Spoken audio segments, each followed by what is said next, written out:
Iya, terima kasih teman-teman. Mas Nur, apakah sudah siap?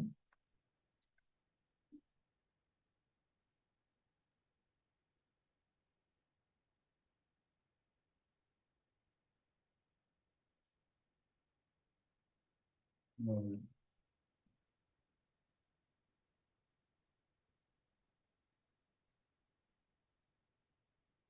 Ya, silakan Mas Nur.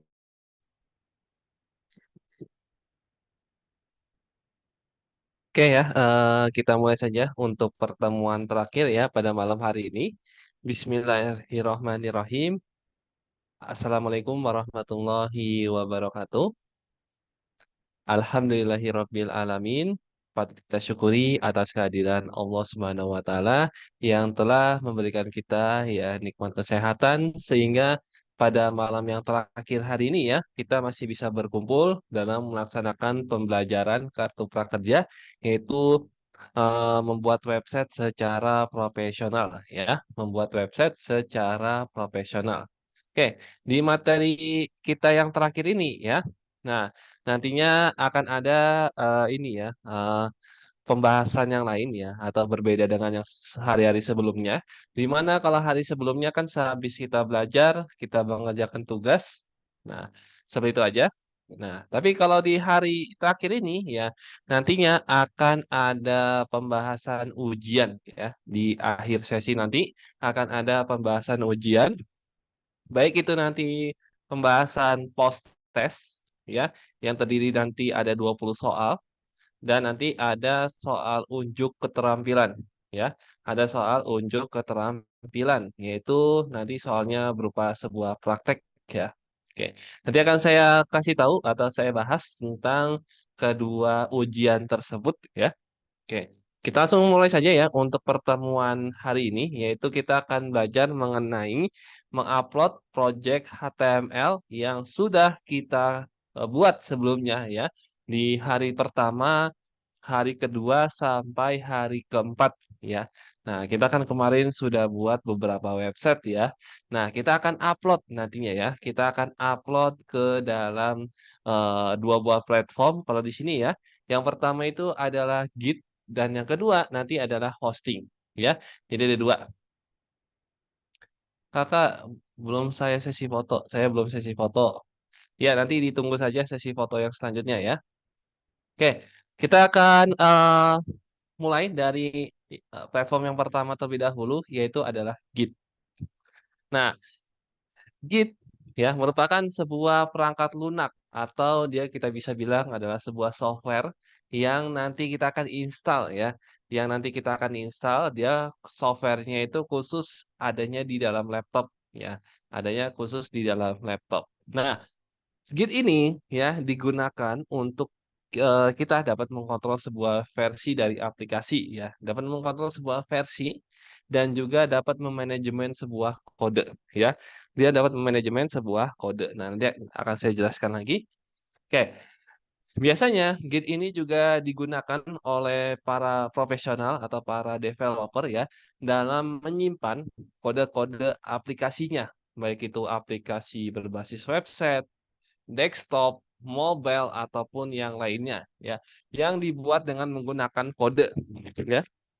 Pokoknya kalau dia kode ya dia ini bisa diupload ke dalam Git ya. Bisa diupload ke dalam Git ya, seperti itu.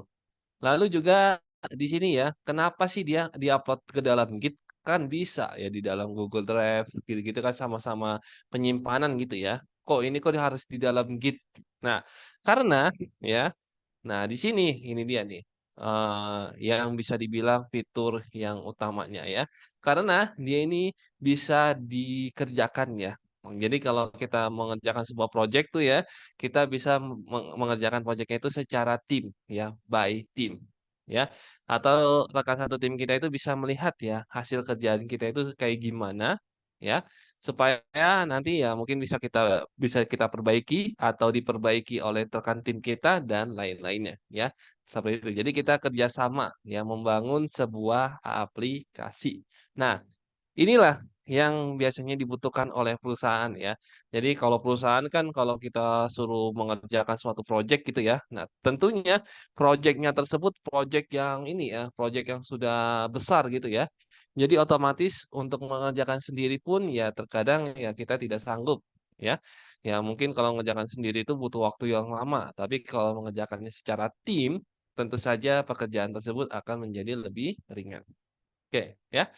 Jadi di sini untuk bekerja sama ya, tempat untuk wadah bekerja samanya dia adalah Git ya. Makanya ini perusahaan biasanya ya sering ya menaruh di suatu ini ya lowongan kerja ya. Nah, lowongan sebagai seorang IT. Nah, dia harus bisa Git terlebih dahulu. Nah, itu dia. Ada Git berarti menjadi nilai plus. Nah, kenapa? Karena Git ini digunakan untuk tadi ya, untuk bekerja sama secara tim ya, bekerja sama dengan tim ya, gotong royong untuk membangun sebuah aplikasi. Nah, ini dia ya. Jadi selain untuk ini juga, selain untuk bisa bekerja sama dengan tim ya, Git ini nantinya kalau untuk kita pribadi ya, kita dapat gunakan untuk ini ya sebagai ajang portofolio ya, sebagai ajang portofolio. Nah, jadi kan kita ini nih, ibaratnya kita kan sebelumnya sudah pernah buat ya website company profile, website toko online. Nah, nanti kalau kita latihan lagi, kita bisa buat website yang lainnya. Nah, itu silakan saja diupload ke dalam Git, ya. Silakan saja nanti bisa diupload ke dalam Git. Tujuannya apa? Tujuannya tentu saja ya sebagai ajang portofolio. Supaya nanti pada saat kita melamar kerja, ditanya, udah punya pengalaman belum? Belum, tapi saya sudah bisa untuk membuat website-website seperti website toko online, company profile, dan banyak lagi kalau kalian mau berlatih ya ditingkatkan lagi skill-skillnya ya seperti itu. Nah, nanti sebagai modal kalian ya, oh saya udah buat ini nih. Nah, jadi ya ibaratnya sebagai nilai plus kita ada di situ ya. Nilai plus kita ada di dalam Git tersebut ya. Nah, jadi Git inilah yang bisa mendongkrak ya performa kita ya. Seperti itu. Nah, nanti juga ya fitur dari Git ini juga ya kita dalam mengupload ya, dalam membuat website kita menjadi online gitu ya. Seperti yang bisa diakses di sekarang sekarang ini ya, kayak YouTube. YouTube itu kan website yang online. Instagram online juga dan lain-lain kan semuanya sekarang berbau online ya.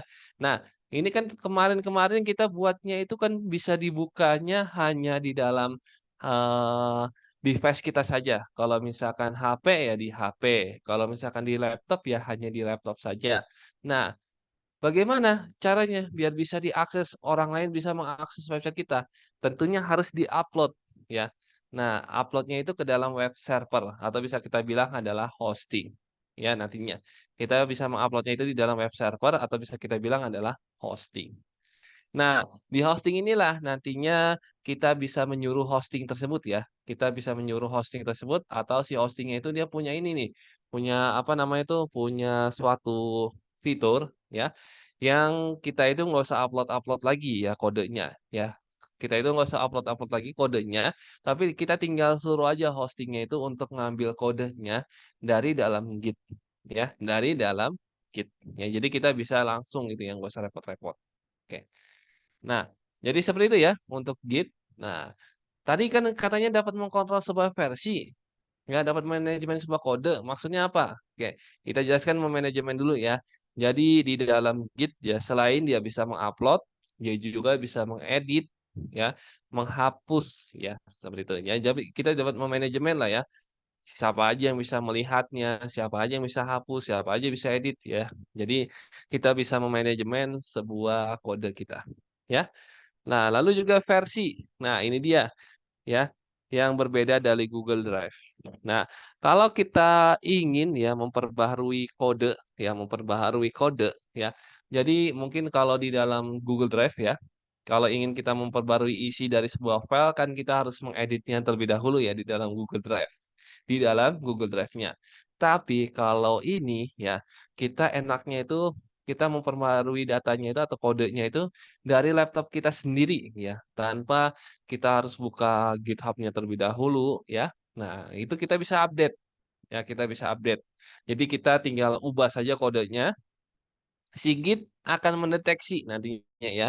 Git ini nanti akan mendeteksi semua perubahan yang ada ya, semua perubahan yang ada. Kalau kita perubahannya spasi aja, ya dia akan ngebaca ya. Oh, di baris ini nih, di baris ini nanti ada perubahan ya, ada spasinya. Nah, dia Git ini akan membaca ya seperti itu. Walaupun hanya spasi atau kutip satu atau titik aja, nah dia akan membaca ya seperti itu. Akan mendeteksi bahwasanya, oh ini ada perubahan data, ya ada perubahan sebuah kode.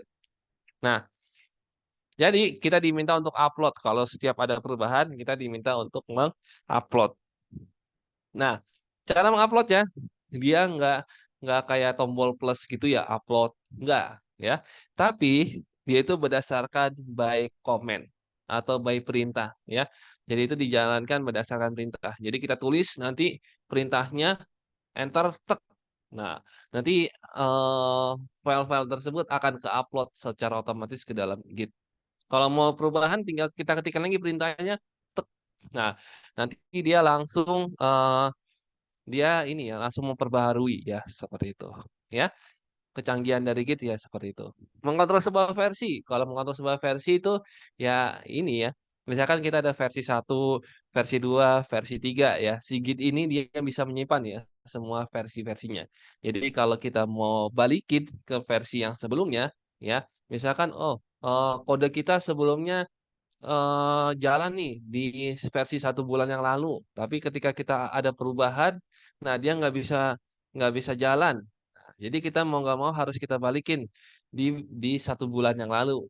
Nah, Sigit ini dia masih nyimpen ya secara rapi ya kode 1 bulan yang lalu itu kayak gimana ya. Jadi ada historisnya. Jadi apa yang diubah, apa yang ditambahkan dan lain-lainnya ya. Dia ada ininya lah ya. Ada ininya apa namanya itu ada historisnya ya yang disimpan oleh Git. Jadi kita tinggal tinggal pilih aja tanggal berapa ya. Terus uploadnya itu tentang apa nanti ada pengaturannya gitu ya. Oke. Oke. Sekarang kita akan Git ini ya. Git ini dia ada macam-macamnya ya. Git ini dia ada macam-macamnya. Jadi salah satunya yang kita pakai atau yang paling banyak digunakan adalah GitHub. Nah, kita akan mempraktekkan GitHub tersebut ya. Oke, langsung saja kita kunjungi websitenya yaitu github.com ya. Kita langsung saja kunjungi websitenya yaitu github.com. Nah, tapi untuk penguploadan website ini dia hanya bisa digunakan di laptop ya. Jadi kalau masih di dalam HP itu bukannya nggak bisa, cuman agak ribet ya. Kalau misalnya pakai HP, jadi saya kemarin ya memberikan tutorial menggunakan apa CodePen ya kemarin ya. Makanya itu biar website kita bisa online gitu ya. Biar website kita menjadi online gitu ya. Oke. Nah, jadi kita registrasi saja di website github.com ini.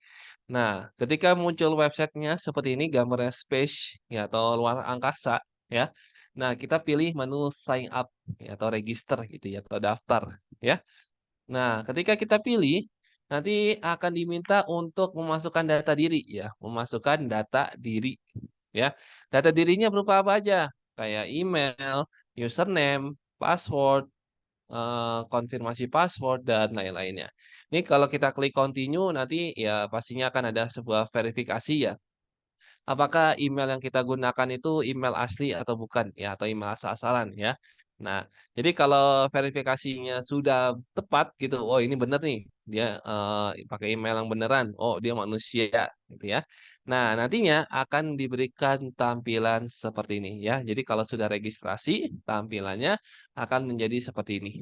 Nah, jadi si GitHub itu nanya ke kita ya. Si GitHub itu nanya ke kita, eh jadi apa yang kamu mau lakukan pertama kali ya? Apa sih yang mau kamu lakukan untuk pertama kali ya? Jadi dia di sini menyediakan tiga, tiga ini ya, tiga opsi ya. Tapi kalau kita nggak mau tiga opsi ini juga kita bisa melakukan skip ya. Oke. Jadi yang pertama adalah start a new project. Berarti kita membuat sebuah project baru dengan cara meng-create repository ya, dengan cara meng-create atau membuat repository. Oke, lalu yang kedua ya, lalu yang kedua di sini kita bisa mengkolaborate with your team. Nah, berarti kita bisa bekerja sama dengan tim kita ya. Kita dapat bekerja sama dengan tim kita ya. Seperti itu. Oke. Lalu yang ketiga ini adalah learn ya, berarti belajar bagaimana cara menggunakan GitHub ya. Kita dapat belajar bagaimana sih cara menggunakan GitHub ya dengan menekan tombol start learning. Nah, sekarang ya kita bisa meng-create repository atau enggak bisa kita skip. Nah, kalau create nanti akan diarahkan ke bagaimana ini ya, kayak formulir untuk membuat repositorinya ya. Diminta data-datanya lah yang kita harus isi. Nah, tapi kalau skip nanti akan diarahkan ke dashboard. Nah, ngomong-ngomong soal repositori, repositori itu apa sih? Nah, repositori itu dia adalah tempat kita menaruh kode ya atau menyimpan kode ya. Jadi kalau di dalam komputer kita itu ibaratnya sebuah folder ya. Kalau di dalam komputer kita dia adalah sebuah folder ya, folder project lah ya, naruh-naruh kode-kode dan lain-lainnya ya. Oke. Nah, sampai sini saya akan mempraktekkan ya. Saya akan mempraktekkan bagaimana caranya membuat repositori. Oke. Jadi caranya membuat repositori adalah seperti ini. Kita masuk dulu ke dalam dashboardnya GitHub atau enggak pas tadi ya. Kita pilihnya apa tadi? eh create new repository ya, seperti ini. Nah, kita kalau dari dashboard ya, kalau dari dashboard kita bisa pilih new ya, seperti ini. New kalau enggak create new repository sama aja. Oke, nanti tampilannya dia seperti ini ya. Lalu tampilannya dia seperti ini ya. Kita diminta untuk memasukkan nama repositorinya terlebih dahulu atau nama foldernya lah. Nama foldernya mau apa nih? Nah, contoh nama foldernya adalah kita buat belajar website. Nah, dia akan melakukan checking, ya, pengecekan. Nah, kalau tersedia dia tampilannya hijau seperti ini ya. Belajar website is available. Nah, berarti dia tersedia ya. Bisa kita gunakan ya, bisa kita gunakan. Nah, lalu di sini di bawahnya ya ada deskripsi. Ya, deskripsi tentang repositori kita itu seperti apa. Boleh diisi, boleh juga enggak. Sifatnya adalah opsional. Berbeda kalau repositori itu sifatnya adalah bintang. Bintang ini dia harus diisi berarti ya. Oke.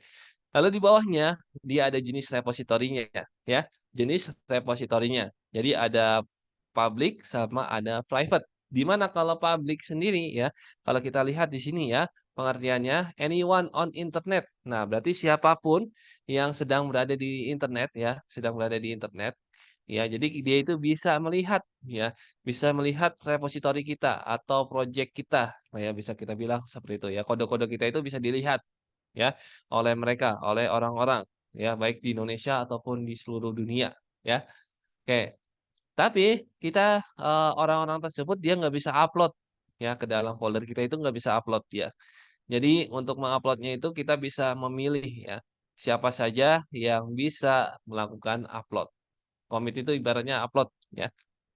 Cuman bahasa Git-nya adalah commit ya, seperti itu. Nah, lalu kalau private nih beda lagi pengertiannya ya kalau private nih ya. Jadi kita dapat memilih ya siapa saja yang bisa melihat dan juga mengupload untuk project kita atau kode-kode kita ya. Jadi kita bisa memilih siapa saja sih yang bisa melihat dan mengupload ya untuk repositori kita ya. Seperti itu. Nah, jadi masing-masing ada kegunaannya. Kalau kayak sekarang ini kan kita masih ya belajar-belajar aja ya. Jadi kalau masih belajar, saran saya pakai public. Tapi kalau sudah privasi ya atau proyek-proyek perusahaan dan lain-lainnya, usahakan kita private ya, usahakan di private. Oke, kalau sudah berarti tinggal kita create saja. Untuk yang bawah-bawahnya ini dibiarkan dulu saja ya, dibiarkan seperti ini dulu aja ya. Nah lalu kita tinggal create repository.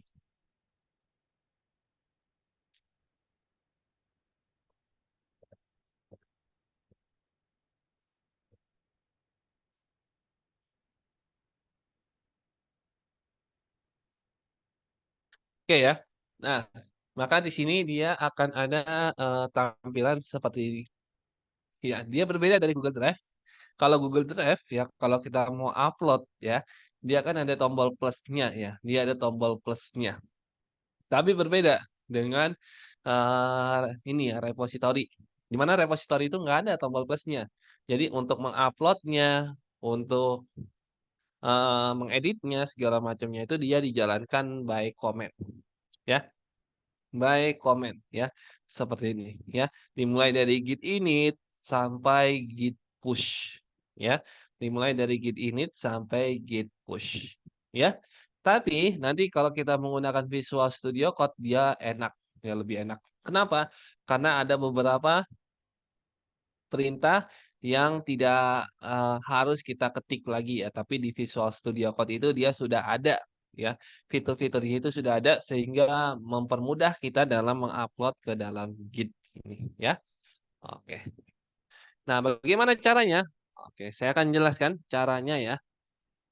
Nah, kita untuk memulai menggunakan perintah-perintah yang ada di Git ini, nah kita nggak bisa ngejalanin secara langsung perintah-perintah Git ini, ya. Karena tadi kan sudah kita dengar ya penjelasan dari Git ini ya, bahwasannya dia adalah sebuah perangkat lunak atau sebuah software. Nah, jadi untuk menjalankan Git ini ya, dia itu harus menggunakan sebuah aplikasinya, yaitu kita wajib mendownload Git ya, wajib mendownload Git di dalam laptop atau komputer masing-masing ya. Nah, jadi untuk mengaksesnya ya, untuk menjalankan perintah-perintahnya ya kita harus download dulu. Nah, ini kalau dibuka ya gitscm.com garis miring download ya. Nanti dia tersedia di berbagai macam OS ya. Jadi ada Mac OS, ada Linux dan juga ada Windows ya tentunya. Nah, kalau kita pilih Windows, ya dia tersedia ada dua nih. Ada versi standalone dan juga ada versi portable. Kalau portable itu dia nggak usah diinstal-install, dia nempel aja. Tapi kalau di standalone, dia itu harus diinstal. Ya, kalau standalone dia itu harus diinstal. Oke. Nah, nanti kalau kita sudah menginstal ya, nah kalau kita sudah mendownload, tampilannya dia seperti ini. Nah, ini tinggal dibuka saja. Kalau ada muncul, run seperti ini, ya kita pilih run saja ya. Oke, lalu dia akan muncul tampilan install ya, seperti ini. Nah, kita tinggal seperti biasa ya, tinggal next next saja ya, sampai nanti ada tulisan install seperti yang ada di sebelah kanan ya. Seperti yang ada di sebelah kanan. Nah, seperti biasa mungkin untuk penginstalan membutuhkan waktu ya, membutuhkan waktu sampai prosesnya selesai. Nah, kalau prosesnya sudah selesai, tinggal kita klik tombol finish, ya. Oke, kalau sudah klik finish, barulah ya perintah-perintah yang ada di dalam Git ya bisa kita jalankan. Cara ngeceknya gimana? Cara ngeceknya kita bisa menulis git minus minus version. Ya, kita bisa mengetikkan git minus minus version untuk mengecek ya versi Git kita itu terinstall di dalam komputer kita itu versi berapa, ya. Seperti itu. Kalau itu udah bisa dijalankan, maka perintah-perintah yang lainnya itu bisa dijalankan, ya. Seperti itu. Nah, sekarang kita coba ya. Sebentar. Kita cobanya itu di dalam Visual Studio Code ya. Di sini saya akan buka terminal. Nah, di sini saya bukan buka terminal ya. Jadi terminal atau command prompt ya bisa kita jalankan di dalam Visual Studio Code ya. Dapat kita jalankan di dalam Visual Studio Code ya, seperti ini. Nah, kita dapat mengetikkan di sini sebentar. Git minus minus version ya. Version. Jadi kalau kita enter, nah, maka versinya di dalam Git tersebut adalah Git versi 2.35.1.windows.2 ya. Jadi kalau misalkan tampil seperti ini, nah berarti kita sudah bisa ya untuk menjalankan perintah-perintah yang ada di tadi ya tampilan repositori kita ya. Oke. Tadi dimulai dari apa dulu nih? Tadi dimulai itu dari git init terlebih dahulu ya. Nah, kita git init ya atau dia proses inisialisasi atau instalasinya ya. Nah, jadi kita bedakan ya. Nah, ini sebelumnya tampilannya seperti ini ya. Kita buka indeks dulu deh. Nah, tampilannya kan seperti ini ya. Jadi kalau kita enter, nah ketika dia sudah diinisialisasi atau dia itu sudah diinstal Git-nya ya. Nah, maka seakan terkena virus ya, seakan ya. Nah, dia ini langsung berubah ya. Langsung berubah jadi hijau ya, seperti ini ya. Dia ini langsung berubah menjadi hijau ya. Nah, oke ya, dia langsung berubah menjadi hijau ya. Nah, kita lihat di sini ya, hijau seperti ini maksudnya apa sih? Maksudnya ya, dia ini yang hijau-hijau ini dia siap untuk diupload ya. Jadi kalau kita ke source control, nah dia dia di sini tersedia 7 file ya yang sudah siap untuk diupload ya. Untuk diupload ya dia sudah ada 7 buah file ya, seperti ini. Jadi sehabis ini kan git init ya, dia ada perintahnya git add ya, untuk memilih file-file apa saja yang kita ingin upload ya. File-file apa saja yang ingin kita mau upload. Nah, jadi kalau kita mau pilih ya, di dalam Visual Studio Code ini dia sebenarnya sudah disediakan ya. Jadi nggak usah kita add-add lagi, tapi dia itu langsung otomatis meng-add ya. Jadi file-file apa saja yang belum diupload di dalam folder kita atau di dalam project kita nih, misalkan, oh ini belum diupload nih, maka dia otomatis warnanya hijau. Nah, karena kita masih baru ya, belum ada file yang, sudah diupload, jadi dia sebelumnya ini ya warnanya hijau semua, karena semuanya itu belum diupload ya, seperti itu. Nah, kalau dia belum diupload, ya jadi kita pilih semua gitu maksudnya ya. Kita pilih semua, file-file ini untuk diupload. Nah, langkah selanjutnya di sini kita disuruh mengetikkan perintah git commit ya dengan ada minus "-m". Minus "-m" itu adalah message atau pesannya ya. Pesan yang ingin ditampilkan kepada tim kita ya atau kepada rekan kita atau kepada publik ya atau masyarakat kita ya. Nah, jadi di sini pesannya adalah yang pertama kali adalah first commit ya. First commit atau dia itu baru pertama kali mengupload. Nah, tapi kalau nanti sudah kedua, ketiga, keempat, kelima, seterusnya lah ya. Nah, nantinya kita harus menjelaskan ya apa yang kita lakukan ya, perubahan apa yang kita lakukan ya. Nah, dalam mengupload kode-kode ini, misalkan kita merubah judul, nah kita tulisannya ubah judul. Kita merubah gambar, tulisannya ubah gambar. Atau kita ngerjain tampilan detail produk. Nah, berarti kita tulisannya detail produk. Nah, supaya apa? Supaya orang lain atau rekan tim kita itu mengetahuinya ya, apa yang kita ubah ya, apa yang kita ubah. Jadi teman kita harus tahu ya, apa yang kita kerjakan seperti itu ya, supaya nantinya memudahkan juga teman kita dalam membantu kita ya, seperti itu. Nah, di dalam Visual Studio Code dia sudah disediakan untuk fitur commit-nya ya. Jadi di sini dia tinggal kita mengetikkan ini aja, tinggal kita mengetikkan pesannya aja. Tadi yang pertama adalah first commit ya, berarti tinggal kita tulis saja first commit. Nah, lalu tinggal kita tekan commit. Yes. Oke. Nah, kalau kita sudah melakukan commit, berarti kan upload, Pak. Iya, dia baru upload tapi ibaratnya baru siap-siap doang ya. Baru siap-siap aja. Ibaratnya kayak dia mau ini nih, mau kita antar ya barangnya tersebut. Nah, ibaratnya kita baru masukin ke mobil, contoh ya, baru kita mau masukin ke mobil ya. Nah, tapi dia udah siap-siap mau jalan ya, tapi dia belum tahu ya alamat tujuannya atau, file tersebut kita mau upload itu mau dibawa kemana ya, mau dibawa kemana dia masih belum tahu ya. Nah, maka dari itu kita harus berikan dulu ya tujuannya ya, tujuan dia mau upload itu mau kemana ya. Dia emang bisa tahu ya, dia ingin kita arahkan ya, silakan dong upload ke sini, upload ke mana, belajar website." Nah, dia tahu dari mana ya, dia dia tahu dari mana repositori kita ya, berarti kan harus ada settingannya ya, berarti harus ada perintahnya. Nah, perintah yang mana? Nah, perintahnya itu yang ini ya, git remote. Nah, tapi sebelum ke git remote kita ke git branch dulu. Apa ini git branch? Git branch itu yang tadi ya yang saya bilang yaitu dia digunakan untuk memanajemen sebuah versi. Ya, memanajemen sebuah versi. Jadi kalau ada beberapa versi di dalam aplikasi kita dapat menggunakan Git branch ini ya. Git branch yang ada di sini. Nah, tapi sayangnya kita belum belum ada beberapa versi ya. Jadi kita tidak menggunakan Git branch terlebih dahulu ya. Jadi kita skip dulu aja Git branch-nya. Nah, kita akan mulai langsung memberikan alamat ya, tujuan dari kode-kode kita itu mau diupload ya. Oke.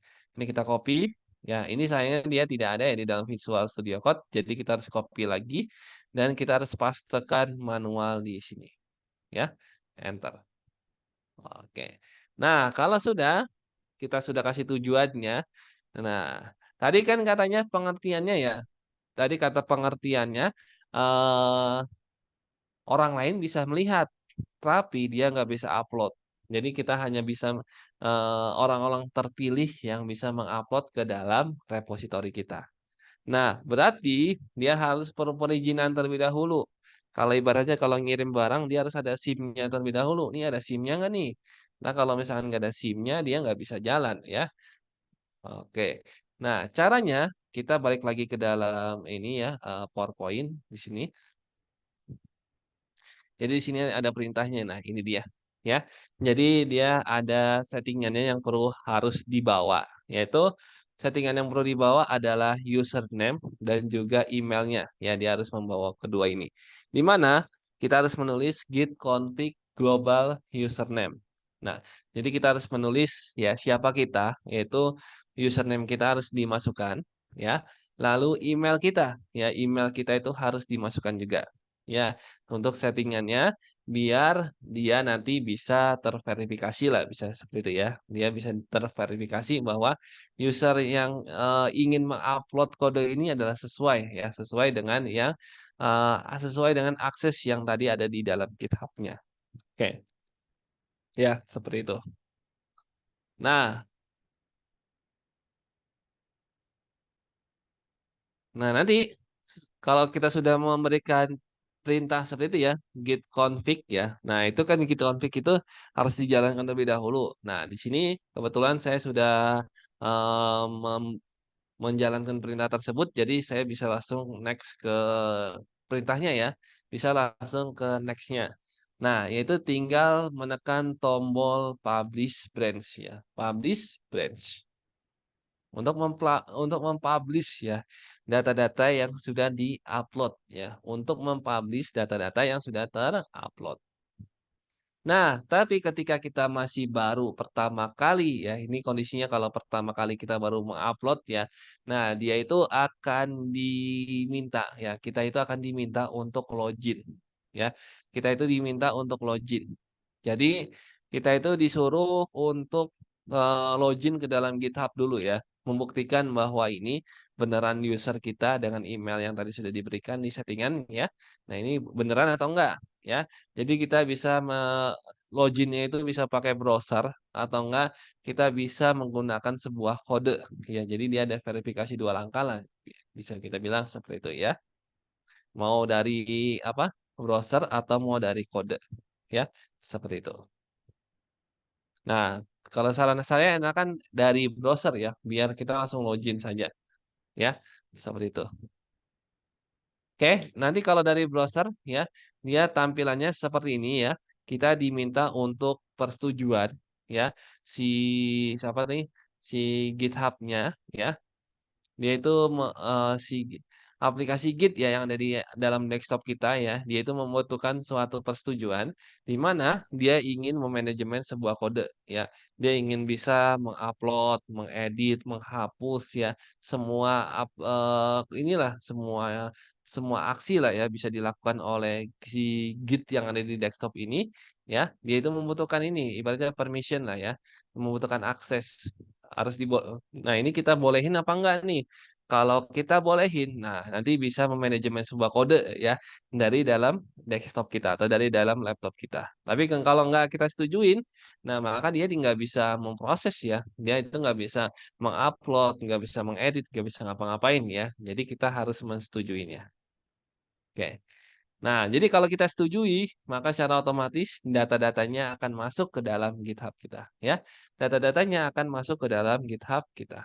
Oke, kita coba ya, kita coba. Nah, tadi yang kita belum adalah menguploadnya ya, ini ya. Tinggal kita publish saja, kita pilih. Nah, dia loading nih, yang biru-biru nih. Ya, yang biru-biru adalah loading. Jadi kita tungguin sampai selesai. Nah, kalau sudah tidak ada loading yang biru-birunya, berarti kode kita itu sudah terupload ya. Nah, ini tinggal kita refresh saja. Nah, tadi proses git apa? Git publish itu ya, publish branch itu dia adalah proses git push ya. Proses git push ya. Seperti itu. Jadi git push ini yang dilakukan yang terakhir kalinya ya untuk mengupload kode-kode kita atau memasukkan kodenya itu ke dalam repository kita. Jadi ini kalau kita refresh. Nah, maka sekarang yang muncul adalah kode-kode kita, ya. Yang muncul itu kode-kode kita dengan tadi pesannya adalah first commit, ya. Berarti dia pertama kali mengupload, ya. Nah, tadi uploadnya itu dia sekitar 7 menit yang lalu, ya. 7 menit yang lalu. Nah, ini first commit semua menandakan semuanya ini ya baru saja diupload, ya. Semua perubahannya itu terjadi di first commit, ya. Oke. Nah, bagaimana kalau misalkan terjadi perubahan, Pak? Kodenya ada perubahan. Oke, kita cek ya. Misalkan di My Shop deh. Ya, di My Shop-nya ini misalkan ada suatu perubahan. Kita kasih perubahan satu perubahan aja ya. Misalkan spasi. Nah, ini ya, ada My Shop kita kasih spasi. Kita save. Nah, dia langsung mendeteksi ya, si Git-nya ini langsung mendeteksi. Apa buktinya? Nah, buktinya ya ini ya. Jadi di baris ke-8 kita yang tadinya mungkin nggak ada warna apapun, ya sekarang ada garis-garis kayak begini ya. Dan di sini di indeks kita yang tadinya warna putih ya, dia jadi warna coklat kayak gini ya. Dia jadi warna coklat nih ya. Dan dia ada simbol M atau modify.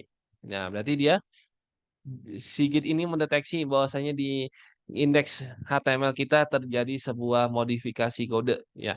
Terdeteksi dia itu ada perubahan sebuah kode. Nah, diminta kita untuk menguploadnya. Kita diminta untuk menguploadnya ya. Kita langsung upload saja. Caranya tadi sama kayak tadi, kita ke source control. Nah, lalu kita tulis pesannya apa? Ya, perubahannya apa? Ya, pesan perubahannya itu apa? Misalkan contohnya perubahannya tersebut adalah ubah judul. Ya, ubah judul. Nah, sekarang kita commit. Nah, kalau muncul seperti ini kita yes saja. Oke. Nah, di sini yang tadinya kata-kata publish branch ya. Yang tadinya kata-kata publish branch itu sekarang langsung berubah ya. Yang tadinya publish branch menjadi sim change ya. Berarti lakukan sebuah perubahan ya. Nah, kalau kita klik, kalau kita oke, nah dia akan loading seperti biasa. Kita tunggu sampai loadingnya selesai. Nah, kalau selesai berarti dia sudah terupload. Jadi kalau kita refresh.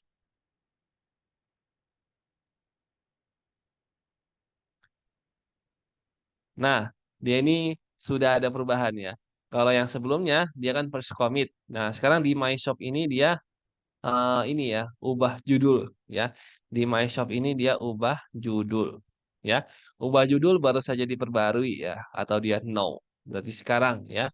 Dia baru saja diperbaharui ya 1 menit yang lalu. Nah, langsung ya. Jadi dia real time ya. Waktu perubahannya itu dia real time. Jadi kalau misalkan dia berubah pada saat ini dia langsung berubah ya. Seperti itu. Nah, lalu juga di sini ada perbedaan ya. Wah, ini ada first commit dan ini cuma ubah judul sendiri. Nah, berarti dia ada perbedaan di dalam My Shop-nya ini ya. Dia ada perubahan. Ya, oke. Nah, kita langsung saja kita lihat ya perubahannya itu di mana sih. Nah, kita dapat melihatnya itu dengan cara mengklik ya ubah judul ini atau pesannya ya. Kita tinggal klik saja. Nah, ini kalau kita scroll ke bawah, di sini ada di baris ke-8 ya. Nah, ini dia. Dia mendeteksi ada perubahan di baris ke-8. Nah, dari kodenya sebelumnya seperti ini nih, yang warnanya merah menjadi warna hijau ya. Yang sekarang ini ya, yaitu dia terdeteksi adanya sebuah spasi. Ya, terdeteksi sebuah spasi ya. Oke. Jadi seperti itu ya. Betapa canggihnya Git ya sampai spasi aja atau ya kalimat-kalimat yang sebelumnya susah diprediksi lah ya. Nah, dia itu bisa mendeteksinya. Ya, bisa mendeteksinya ya. Seperti ini. Oke. Dia bisa mendeteksi siapa sih yang ngupload tadi ya. Email apa sih, lokasinya di mana. Nah, dia itu bisa dilihat ya. Dia itu bisa dilihat. Ya, bisa dilacak dan lain-lainnya. Oke, ya. Jadi seperti itu tadi ya untuk mengupload ke dalam Git. Nah, sekarang kita lanjutkan eh, penguploadan yang kedua, yaitu penguploadan ke dalam hosting. Ya, penguploadan ke dalam hosting. Kalau tadi kita sudah berhasil untuk menguploadnya ke dalam GitHub, nah sekarang kita uploadnya ke dalam hosting. Oke, kita lihat di sini ya. Hosting adalah sebuah penyedia infrastruktur dan juga sebuah layanan yang diperlukan untuk situs website atau aplikasi atau layanan online ya yang dapat diakses melalui internet ya. Yang diakses melalui internet ya dia itu membutuhkan hosting. Nah, pada kesempatan kali ini ya kita akan menggunakan hosting yang gratis ya. Hosting yang gratis. Jadi hosting yang kita akan pakai adalah netlify.com ya, netlify.com. Nah, jadi kita akan menggunakan hosting yang gratis. Tentu saja kalau kita mau menggunakan fiturnya atau fungsi dari website tersebut ya, kita harus registrasi terlebih dahulu atau kita register gitu. Atau kita bisa sign up ya sama kayak sebelumnya di dalam GitHub ya, seperti itu. Nah, kita kunjungi saja websitenya yaitu netlify.com ya, netlify.com. Nah, lalu kita pilihnya lagi dan lagi adalah sign up ya. Kita pilih lagi dan lagi adalah sign up. Nah, kalau kita sudah pilih sign up di sini ya kita tersedia beberapa project ya atau beberapa cara lah untuk kita registrasi ya. Jadi dapat menggunakan GitHub, GitLab, Bitbucket ataupun menggunakan email ya ataupun menggunakan email.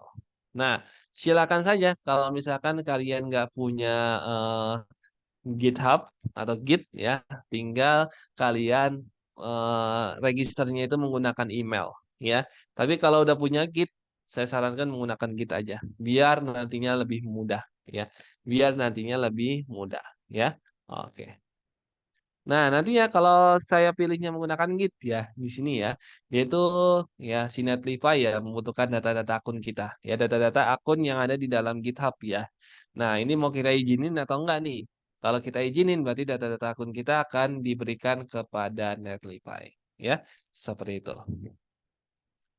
Nah, kalau sudah diberikan kepada Netlify berarti registrasinya sudah selesai dan di sini dia ada kayak tadi lah ya, kayak tadi di GitHub ya. Dia itu ada pertanyaan-pertanyaan lah ya, ada sebuah pertanyaan-pertanyaan. Seperti yang pertama itu ya, di sini ya pertanyaannya itu ya saya nggak ada SS-nya ya, tapi saya ingatnya jawabannya yang itu ya pilih school project, student mau Baba Studio. Nah, jadi pertanyaan yang pertama itu kalau nggak salah ya, untuk keperluan apa sih kita mau mengupload atau menggunakan si Netlify ini? Kebutuhan kerja, kebutuhan klien, kebutuhan sendiri, atau kebutuhan sekolah. Nah, kita bisa pilihnya adalah kebutuhan sekolah ya. Kita bisa pilihnya itu kebutuhan sekolah. Nah, lalu pada saat dia nanya lagi nih ke kita ya. Nah, yang mau kita upload pertama kali itu website tentang apa ya? Yang mau kita upload pertama kali itu eh, tentang apa sih? Nah, kita pilih saja untuk pertanyaan kedua itu pilihnya yang ini ya, apa school project ya, berarti project sekolah. Nah, lalu yang ketiga itu kita ditanya role-nya atau posisi kita di sekolah tersebut sebagai apa ya. Nah, posisi kita itu sebagai kalau di sini ya, saya menjawabnya sebagai student, berarti sebagai murid ya. Nah, seperti itu. Nah, lalu yang terakhir nih, yang terakhir ini yang saya SS ya, yaitu dia ditanyain nama timnya, ya, ditanyain nama timnya. Nah, jadi tim kita itu namanya apa sih? Atau sekolah kita itu namanya apa? Ya. Nah, ini kita pilih saja adalah Baba Studio, ya. Kita dapat memilih Baba Studio. Oke, kalau sudah ya. Nah, nanti tampilannya dia seperti ini. Kita disuruh mengupload ya project kita untuk pertama kali ya. Kita disuruh untuk mengupload project untuk pertama kalinya ya. Untuk pertama kali. Jadi di sini ada pilihannya, yaitu yang pertama adalah pakai GitHub, yang kedua pakai GitLab, yang ketiga pakai Bitbucket, atau pakai yang keempat itu pakai Azure ya.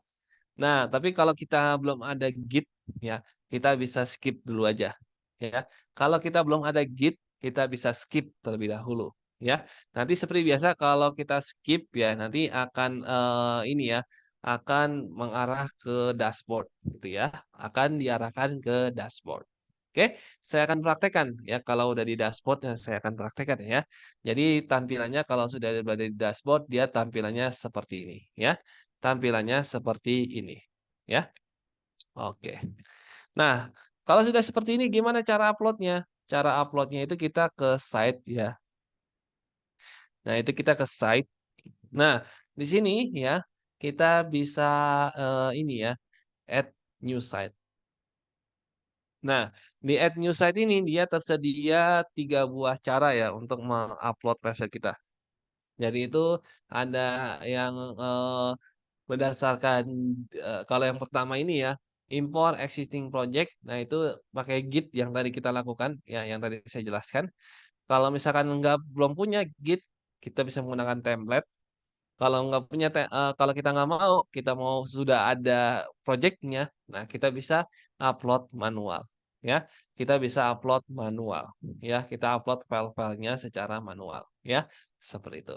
Nah, kita bisa pilih yang pertama dulu aja ya. Kita akan coba yang menggunakan GitHub ya. Kita akan coba menggunakan GitHub. Nah, jadi kalau kita pilih GitHub nih, nah nanti dia akan meminta persetujuan ya seperti biasa ya. Persetujuan apa? Persetujuan untuk si Netlify-nya ini membaca ini ya, membaca repositori kita ya, membaca repositori kita. Ya, jadi repositori kita ada apa aja, kode-kodenya ada apa aja, bisa dilihat oleh Netlify atau bisa dilihat oleh hosting lah, bisa kita bilang seperti itu. Nah, kita setujuin apa enggak? Kalau kita mau setujuin, ya, nah nanti akan masuk ke tampilan yang kedua, ya tampilan pengaturannya, ya. Nah, tampilan pengaturannya itu adalah kita mau install, ya kita mau apa? Di dalam si Netlify itu membaca ini kita, apa? Membaca repositori kita, ya. Kita mau setujuinnya, dia itu semua projectnya atau semua repositori yang kita punya, atau hanya yang kita pilih saja. Atau yang hanya kita pilih saja yang mau kita upload ya. Nah, kita bisa pilih. Tapi kalau misalkan pertama kali mah kalau untuk belajar ya kita bisa pilih yang repositories ya. Nah, tapi kalau untuk yang ini ya apa? Kalau kita masih nantinya sudah ini ya, sudah di perusahaan. Nah, usahakan yang only select repositories ya. Only select repositories ya. Seperti itu.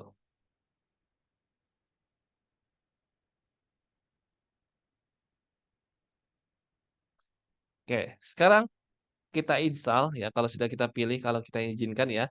Nah, nanti kalau sudah diinstal ya tinggal akan muncul ya ini ya apa, beberapa repositori kita akan muncul. Oke, jadi di sini saya sebelumnya sudah menginstalnya.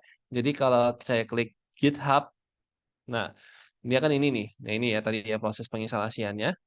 Nah, sebenarnya tadi kan harus diinstal tuh. Nah, kebetulan saya sudah install. Jadi otomatis dia langsung dilarikan ke sini, ya. Dia langsung dilarikan ke sini, ya. Inilah nama-nama yang ada di dalam repositori kita, ya. Nama-nama repositori kita, ya. Kita dipilih nih, mau kita upload yang mana, ya. Nah, yang mau kita upload yang barusan, yaitu yang 13 menit yang lalu nih, yang ini ya, yang paling bawah. Ya, kita klik saja. Oke, kalau sudah ya, ini bisa kita scroll aja ke bawah, nggak usah pedulikan isinya apa aja. Nah, kita langsung saja deploy belajar website. Kita tunggu sampai prosesnya selesai. Nah, maka dia sudah selesai ya. penguploadannya tersebut tinggal nunggu ini aja. Dia masih diproses ya. Dia masih diproses. Kita tunggu biar dia jadi URL ya. Biar dia jadi URL ya. Oke. Kita tunggu sebentar, nggak lama ya. Dia hitungan detik saja. Kalau file kita ya nggak banyak-banyak amat ya. Oke, kita tunggu saja sebentar ya.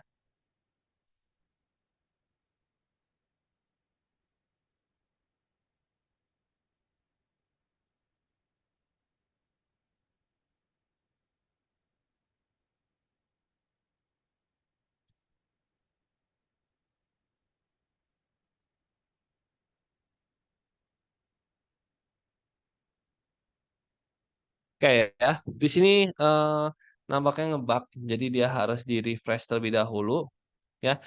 Nah, sampai dia muncul ini ya, HTTPS vokal buttercream. Wah, vokal buttercream. Apa ini Pak URL-nya Pak? Kayak masak aja Pak. Ya, karena ini kita pakai yang gratisan ya, tentunya URL-nya ya masih kayak gitu ya, masih ya panjang aja kayak gitu ya. Nah, jadi ya isinya ya tampilan website kita ya, tapi dia sudah online ya. Ya, walaupun URL-nya bermasalah, tapi dia sudah online ya. Inilah tampilan website kita. Nah, kalau kita kunjungi contoh yang company profile. Nah, dia tampilannya seperti ini ya. Nah, dia sudah bisa ya. Oke, tampilannya dia seperti ini. Oke, kalau kita ke My Shop, bisa nggak nih My Shop nih? Nah, My Shop bisa ya. Tadi company profile bisa, My Shop bisa. Oke, kita langsung saja kita coba ya mengganti vokal buttercream-nya ini ya. Gimana caranya? Caranya kita ke set konfigurasi ya. Lalu di sini kita bisa change set name ya. Nah, di sini kita ganti ya, kita ganti ya. Yang tadinya namanya seperti ini kita ganti jadi apa nih? Contoh Baba Studio, Baba Studio HTML CSS. Coba mau nggak ya? Nah, mau ya? Jadi URL-nya sekarang adalah Baba Studio HTML CSS. Nah, ini kalau kalian kunjungi juga bisa ya. Baba Studio minus HTML CSS ya. Nah, ini sudah bisa dibuka ya. Kalau kalian mau coba buka, silakan saja. Nanti yang akan muncul tampilan seperti ini ya. Nah, ini juga kalau kita akses tampilan My Shop ya. My Shop ya. Di sini dia juga sudah bisa ya. Di sini dia juga sudah bisa ya. Oke. Oke, kita coba satu lagi ya. Kita coba buat satu lagi ya. Kita add new site lagi tapi yang deploy manual ya. Kita coba ya. Kalau tadi kan yang kita ambil dari GitHub. Nah, kalau sekarang yang deploy manual. Jadi kalau kita browse, kita pilih websitenya atau foldernya. Nah, kita pilih upload. Nah, kita di sini disuruh please don't refresh. Nah, berarti kita diminta untuk jangan merefresh ya. Jangan merefresh halaman ini ya sampai proses penguploadan selesai. Nah, ya, dia sudah selesai. Ya, dia sudah selesai. Kalau kita mau lihat ya website-nya seperti apa, kita bisa ke set overview. Nah, ini dia ya URL-nya. Ya, URL-nya adalah apa nih? Jolly Gelato. Waduh, ribet lagi ya. Nah, kalau mau kita custom lagi, kita bisa ke set konfigurasi. Kita bisa ke mana nih? Ini ya, change site name. Nah, ini bisa kita ganti menjadi yang lain ya. Misalkan Baba prakerja, bisa nggak ya? Nah, bisa ya. Nah, ini website yang kedua, saya namakan URL-nya adalah baba minus prakerja ya. Atau Baba strip prakerja ya .netlify.app. Nah, nanti tampilannya atau bentuknya dia seperti ini ya. Dia sudah selesai ya. Dia sudah selesai ya. Jadi seperti itu ya untuk mengupload ke dalam hosting ya. Mengupload ke dalam hosting ya. Oke. Ya, jadi berakhir pula untuk materinya ya. Kalau kita tadi sudah selesai untuk mengupload ke dalam hosting, nah maka berakhir juga sudah untuk materinya. Nah, berarti sehabis ini kita akan langsung saja ya ice breaking ya. Dan nanti sehabis ice breaking, kita akan mengerjakan ini ya, mengerjakan apa? Formative test pertemuan kelima. Lalu nanti ada ujian dan juga nanti akan ada ujian praktek ya. Jadi ada ujian pilihan ganda dan juga ada ujian praktek. Oke, kita panggil Pak Rehan. Gimana Pak Rehan? Apakah sudah bersedia untuk melakukan apa ice breaking? Karena materinya sudah selesai ya. Oke.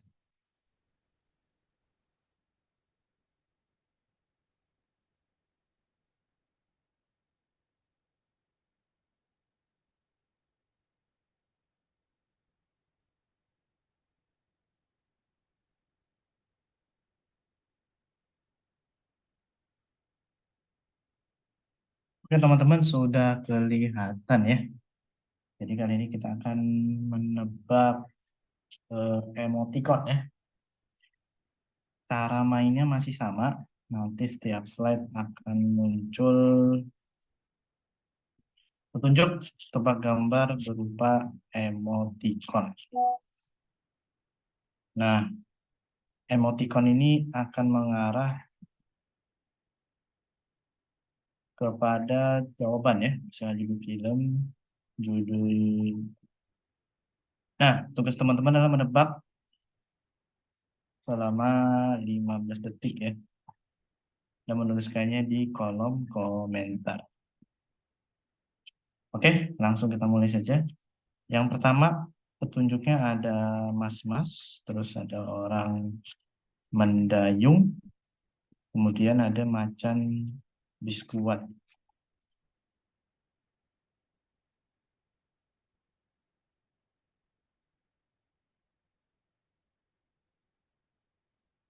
Macan biskuat.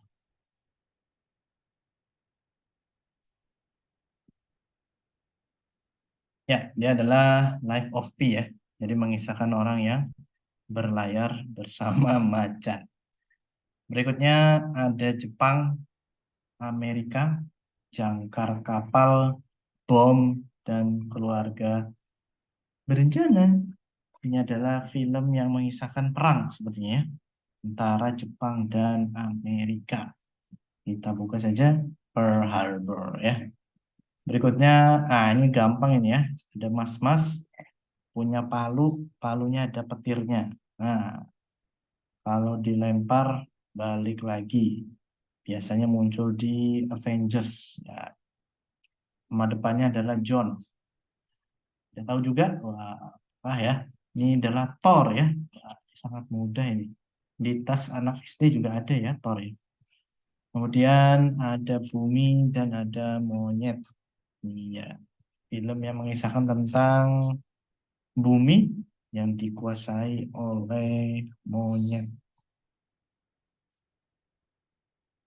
Itu adalah Planet of the Apes, the Apes ya. Berikutnya ada eh, gedung, kemudian ada rubah, kemudian ada polisi. Ya, sepertinya ini film animasi ya, film animasi. Iya, itu adalah Zootopia ya. Berikutnya ada panda ditonjok. Iya, panda yang pandai berkelahi. Film panda yang pandai berkelahi ya. Iya, adalah Kung Fu Panda. Berikutnya film kartun lagi. Ada singa,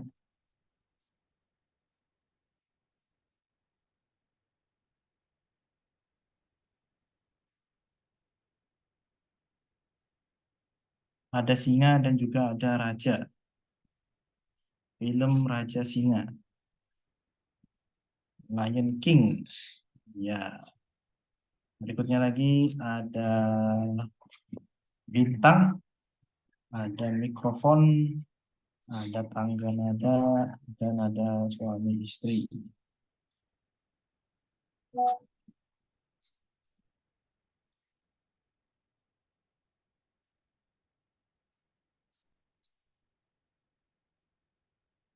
Ini A Star is Born ya.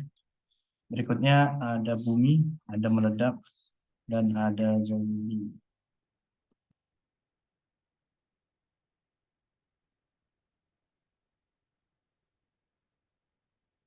Film tentang zombie.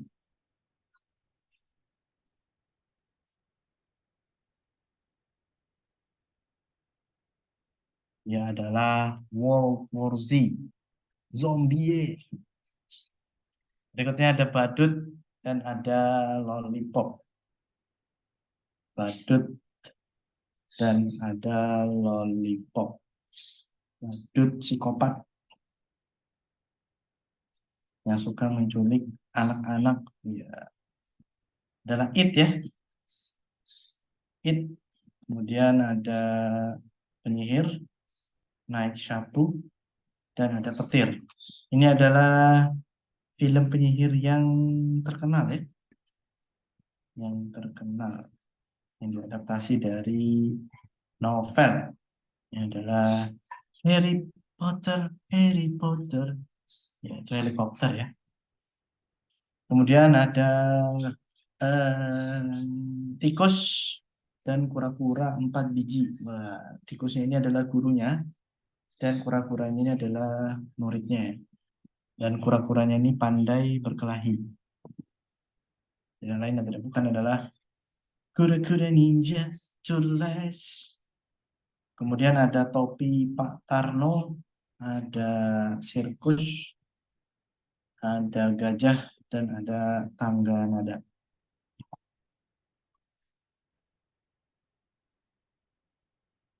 Ini adalah The Greatest Showman ya.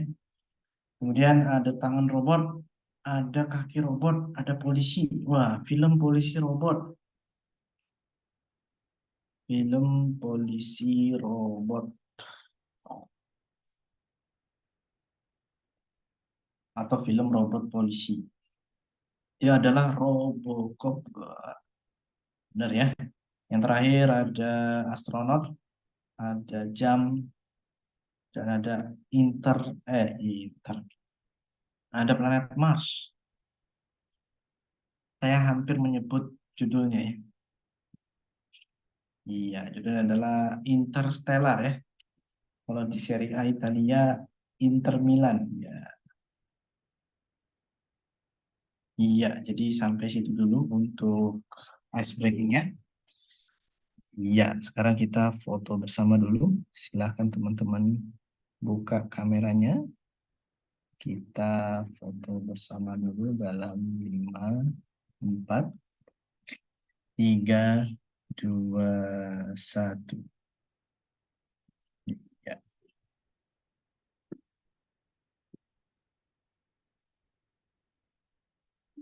terima kasih. Kemudian untuk link absen ada di kolom komentar ya. Silahkan absen terlebih dahulu. Kita akan kembali pukul 20.40 ya. Ya. Dan kembali pukul 20.40 untuk mengerjakan post-test dan juga mungkin tugas-tugas yang lainnya ya.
Oke ya, kita akan mulai lagi di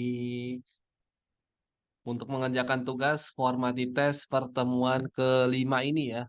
Kita akan mulai mengerjakan formative test pertemuan kelima ya. Bagi yang belum login, silakan login terlebih dahulu. Kita akan mulai untuk mengerjakan tugas formative test pertemuan kelima ya.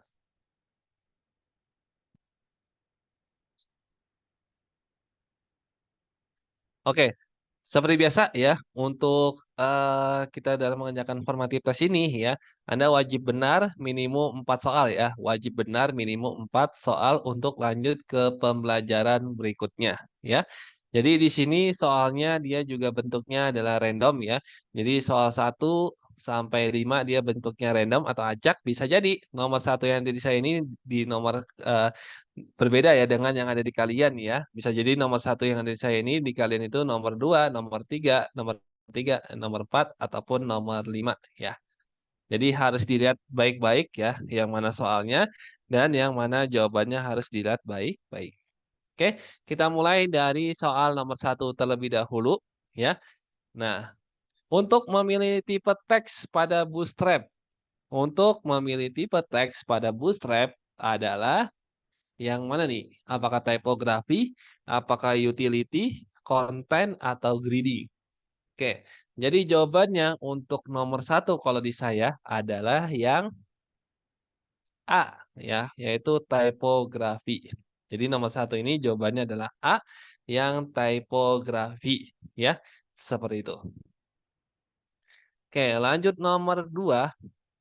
Nomor 2, Bootstrap adalah framework yang dapat diandalkan serta dikembangkan dengan menggunakan add-ons, bukan? Bisa membangun sekedar web responsif, bahkan web dengan model Parac, bukan? Mengelola task development yang spesifik menggunakan framework berbasis MVC, nah itu juga bukan, berarti jawabannya adalah yang D, ya, yaitu membangun aplikasi web yang responsif dan bisa dibuka dalam web browser mobile. Oke, lanjut nomor 3, fungsi bootstrap. Fungsi bootstrap bisa dipakai untuk sebuah website. Nah, tampilan dari Bootstrap sendiri sudah sangat responsif ya, sehingga sangat mendukung untuk segala jenis resolusi. Bisa jadi ya, kita pilih dulu framework yang open source yang bisa diintegrasikan dengan mudah ke project yang sedang dibuat. Kayaknya enggak ya. Membantu membuat aplikasi web yang dan mengikuti tutorial teori-teori material desain. Nah, ini juga bukan. Membuat kustomisasi desain layout dengan lebih mudah. Enggak juga ya. Ya, berarti jawabannya kita pilih A saja ya. Berarti jawabannya kita pilih yang A. Oke. Lalu nomor 4 ya, lalu nomor 4. Mengapa kita disarankan menggunakan Bootstrap? Mengapa sih kita disarankan untuk menggunakan Bootstrap? Karena itu merupakan standar yang harus dilakukan. Bukan ya. Karena menambah nilai praktikum. Wah, ini bukan juga. Karena Bootstrap telah menyediakan kelas yang dapat memudahkan pekerjaan kita. Ya. Jadi jawabannya adalah yang C. Ya. Jadi jawabannya adalah yang C. Oke. Lalu nomor 5 ya. Lalu nomor 5. Nah, fitur yang memberikan navigasi pada Bootstrap ya. Fitur yang digunakan untuk memberikan navigasi pada Bootstrap adalah card, bukan, form, bukan, navbar, ya. Itu dia ya. Jawabannya adalah C, yaitu navbar ya. Oke, karena navbar itu yang biasanya digunakan untuk memberikan menu ya atau navigasi. Oke ya, jadi seperti itu. Silakan yang belum login minimal di screenshot terlebih dahulu. Jangan di screenshot deh, usahakan sekarang mengerjakannya ya. Biar nantinya kita dapat mengerjakan ujian bersama-sama ya. Kita dapat mengerjakan ujiannya bersama-sama ya. Jadi silakan saja langsung saja dikerjakan ya. Jadi nomor satu kalau tadi ada soalnya tipe teks pada Bootstrap adalah typography ya. Kalau ada tipe teks pada Bootstrap dia adalah typography ya. Lalu nomor 2 tadi kalau ada soal bootstrap adalah, nah kita pilihnya yang D, yaitu membangun aplikasi web yang responsif dan bisa dibuka di dalam web browser mobile, ya, bisa dibuka di dalam web browser mobile. Oke, lalu nomor 3, ya, lalu nomor 3, fungsi Bootstrap yang bisa dipakai untuk sebuah website, ya. Fungsi Bootstrap yang bisa dipakai di sebuah website adalah yang A, yaitu tampilan dari Bootstrap sendiri sudah sangat responsif, ya, sehingga sangat mendukung untuk segala jenis resolusi. Oke, itu tadi nomor 3. Sekarang nomor 4, ya. Nomor 4, mengapa kita disarankan untuk menggunakan Bootstrap? Ya, karena Bootstrap telah menyediakan kelas ya yang dapat mempermudah pekerjaan kita ya. Karena Bootstrap telah menyediakan kelas yang dapat mempermudah pekerjaan kita ya. Jadi jawabannya C. Lalu nomor 5 atau nomor yang terakhir di formative test ini ya, fitur yang memberikan navigasi pada Bootstrap ya, fitur yang diberikan untuk membuat navigasi pada Bootstrap adalah C ya, yaitu adalah navbar ya. Jadi jawabannya C adalah navbar ya. Oke. Nah, kalau sudah silakan di-submit ya. Kalau sudah silakan di-submit. Berarti kita akan lanjut ke poin berikutnya di mana poin tugas praktik mandiri pertemuan 5 ya. Di sini kemarin sudah kita bahas ya, tugas praktik pertemuan kelima ini sebelumnya sudah kita bahas di pertemuan yang kemarin ya. Jadi kalau misalkan belum mengerjakan tinggal diisi saja linknya itu sesuai dengan jawabannya kemarin ya, sesuai dengan jawabannya kemarin. Kalau misalnya lupa, tinggal lihat di CodePad ya. Tinggal lihat di codepad.io ya. Jadi project yang kemarin di-copy lagi linknya dan dipastekan di tugas praktik mandiri pertemuan kelima ya. Tugas praktik mandiri pertemuan kelima. Bahas post testnya Kak? Ya, ini saya bahas ya. Oke, selanjutnya untuk habis tugas praktik mandiri ya, kita akan bahas tentang post testnya ya. Nah, jadi post testnya itu dia ada 20 soal ya. Post testnya tersebut dia ada 20 soal. Jadi kalau kita mau lulus ya, di sini kita harus benarnya harus minimalnya ya. Minimalnya itu harus 12 minimal benernya dan kalau minimal nilainya itu harus 60 ya. Kalau kita mau lulus di post test ini. Oke, saya akan memberikan kisi-kisinya. Saya akan memberikan kisi-kisinya di dalam kolom chat. Ya, sebentar, saya akan kirimkan.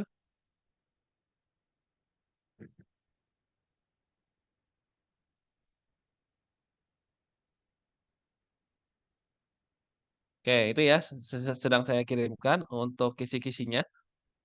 Nah, jadi silakan di-download saja. Tapi ya, saya akan menjelaskan terlebih dahulu tentang skemanya ya, skema dari post test ini ya.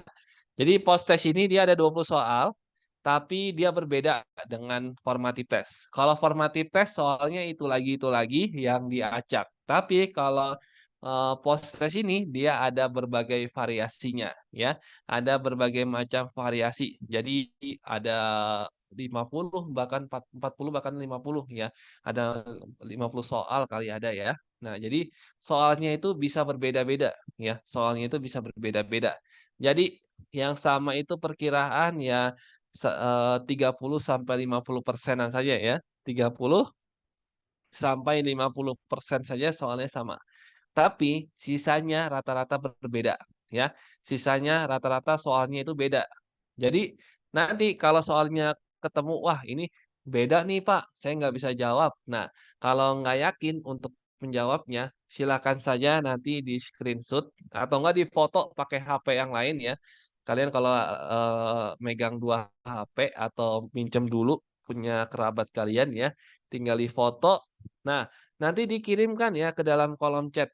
Nah, nanti dikirimkan ke dalam kolom chat, insya Allah akan saya bantu untuk menjawabnya, ya. Sehabis saya menjelaskan 1 sampai 20 ini ya, kalau ada yang nggak bisa dijawab oleh kalian, Nah, nanti silakan di screenshot atau enggak bisa di foto dari HP lain ya, dikirimkan ke dalam kolom chat ya. Nanti insya Allah akan saya bantu ya kalau soalnya berbeda ya. Oke. Nggak masuk Kak. Oh ya, bentar, sebentar. Saya malah ngirim ke Pak Rehan. Salah, salah ini, salah apa? Salah kirim.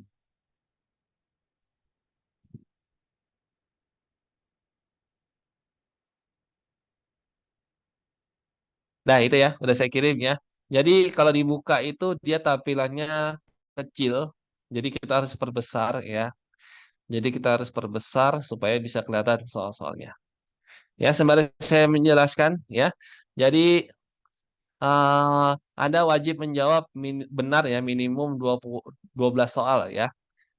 Harus menjawab benar minimum 12 soal untuk lanjut ke ujian berikutnya. Ke ujian, ya ini bukan pembelajaran karena sudah tidak ada pembelajaran lagi, tapi ke ujian selanjutnya. Oke, jadi nomor satu ya. Nomor satu kalau di sini ya kita sudah bisa melihat jawabannya apa. Nah, tapi akan saya jelaskan soalnya di sini mungkin ada variasi soal yang berbeda ya. Jadi nomor satu ini tak yang berfungsi untuk membuat daftar item tidak berurut ya, tidak berurut sama kayak kita membuat menu ya kemarin ya, yaitu dengan menggunakan tag UL ya. Jadi jawabannya adalah A, yaitu kalau yang tidak berurut. Tapi kalau yang berurut, kalau ada variasi soal yang berurut, jadi jawabannya adalah yang OL ya.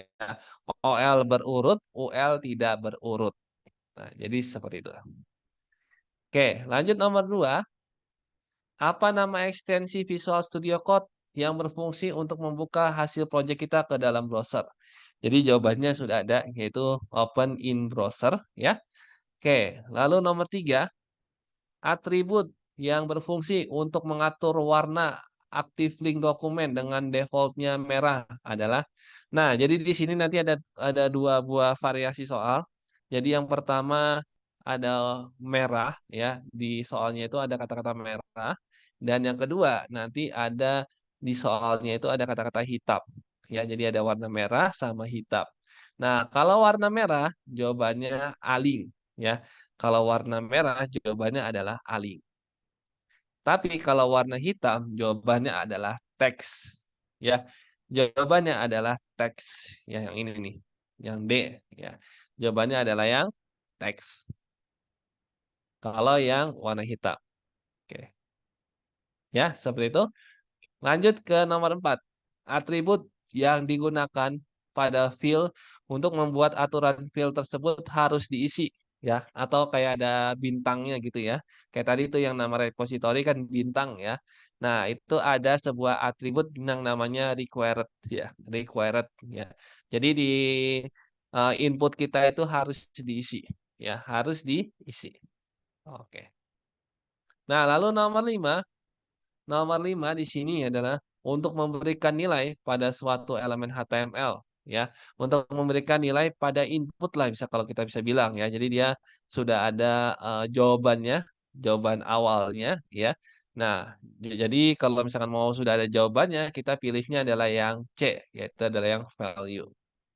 Kepanjangan HTML nomor 6 di sini sama ya.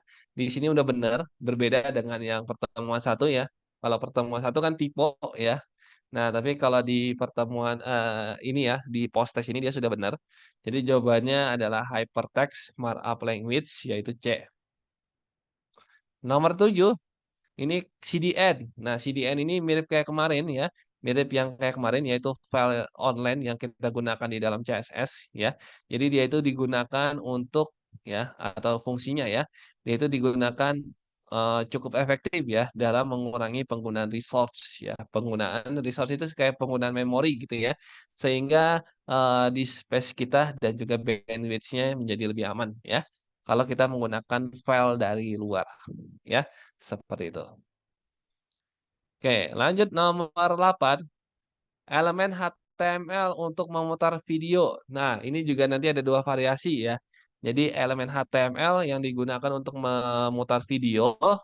Lalu variasi yang kedua itu ada elemen HTML yang digunakan untuk memutar suara. Jadi ada video, ada suara. Jadi kalau video itu video sama, tapi kalau suara itu dia adalah audio, ya. Kalau suara dia adalah audio. Nah, seperti itu. Oke, lanjut. Penulisan doctype yang benar dalam HTML5. Nah, ini jawabannya adalah yang C. Kenapa yang C? Karena dia yang ada tanda serunya, ya, dan tidak ada angka 5-nya, ya. Tidak ada angka 5-nya di dalam HTML-nya, ya. Seperti itu. Oke, lalu nomor 10, HTML ini berjalan, ya. Dia ini bahasa markup, ya, yang pemrosesannya itu berjalan di sisi klien, ya. Berjalan di sisi klien yaitu A, ya. Oke. Lalu nomor 11. Nah, ini mirip kayak tadi yang soal nomor 5 di formative test ya. Jadi dia menanyakan bagaimana sih cara membuat navigasi link ya. Nah, cara membuat navigasi link itu menggunakan tag apa? Ya, kalau kemarin dalam Bootstrap ya, ketika kita ingin membuat navbar ya, kemarin itu kita pakai apa sih tagnya? Nah, tag yang kita gunakan dalam membuat navbar itu adalah tag nav ya, yaitu jawabannya A. Oke, lalu nomor 12. Nah, ini sama juga di pertemuan kedua sudah pernah kita bahas, yaitu tag yang digunakan untuk pindah ke baris baru. Untuk pindah ke baris baru adalah yang BR, ya, A. Nah, nomor 13, ciri-ciri website yang menggunakan SSL, ya. Ciri-ciri website yang menggunakan SSL. Yaitu, jawabannya D ya, yaitu sudah menggunakan HTTPS. Jadi kalau URL sudah menggunakan HTTPS, nah dia itu sudah menggunakan SSL. Sama seperti yang sekarang kita sedang lakukan yaitu di dalam, LMS Baba Studio ya, dia itu sudah menggunakan SSL. Jadi, URL-nya tersebut sudah menjadi lebih aman ya, lebih aman. Oke, lanjut di nomor 14 di sini ya. Dalam HTML dapat ditambahkan hubungan atau relasi ke dalam link lain. Berikut ini komen dari link apabila diklik akan menuju ke Google adalah, nah jawabannya tentu saja yang C, yaitu yang ada hrefnya dan di dalam hrefnya tersebut dia ada sama dengan dan kutip duanya, ya menandakan bahwa haref ini adalah sebuah atribut ya, seperti itu. Jadi jawabannya adalah C. Oke, aduh. Nah, nomor 15. Berikut ini yang merupakan framework dari CSS. Framework dari CSS. Lah, ini mah udah ini ya. Udah kita bahas sebelumnya ya, framework dari CSS ya. Ini pembahasan kita yang kemarin ya, ada framework dari CSS, berarti dia jawabannya adalah Bootstrap. Ya, tidak lain dan tidak bukan adalah Bootstrap ya. Oke. Lalu nomor 16, atribut ALT ya. Atribut ALT pada tag image ya, berfungsi untuk apa sih? Dia fungsi untuk apa sih? Ya, dia itu fungsinya untuk menampilkan alternatif teks ya, alternatif teks ketika gambarnya tidak bisa ditampilkan ya. Ketika gambar tidak bisa ditampilkan. Contohnya itu yang kayak kemarin tuh ya, yang kayak kemarin pada saat kita mau buat gambar carousel atau gambar yang gerak-gerak. Kan kemarin sehabis kita copy itu gambarnya nggak muncul ya, malah yang muncul itu titik-titik-titik. Nah, titik-titik itulah yang menjadi alternatif ya, yaitu adalah ALT-nya. Oke, lalu nomor 17 di sini ya. Untuk membuat teks berjalan, kita dapat menggunakan marquee ya. Kita dapat menggunakan marquee untuk teks berjalan. Untuk nomor 18, untuk menampilkan gambar atau memasukkan gambar, kita dapat menggunakan IMG spasi SRC.